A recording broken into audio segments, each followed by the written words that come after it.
Oh, hello. Uptown Swing. Level 2. Maddie. Brian. Mixing 6 and 8s. Yeah. We started today with a little compare and contrast, that 6-count reverse glide, triple, versus that 8-count promenade.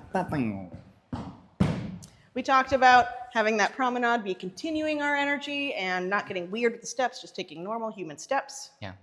And those triples being committed to one side, and those steps being one side, the other side. Yeah. Then we did a little side pass thing. A right step, triple, catch, and we send it back. This was different than the 6-count where we don't catch that. Followers have to really commit to that side to get that nice catch redirect. Mm-hmm. Lastly, we worked on our circles for something that we're going to work on even more next week. Just making sure that we covered the basics, made them really nice. Big thing we talked about was having your body face your partner instead of being walking around like this. Even though it looks so cool. Yeah, and that's what we did. Bye!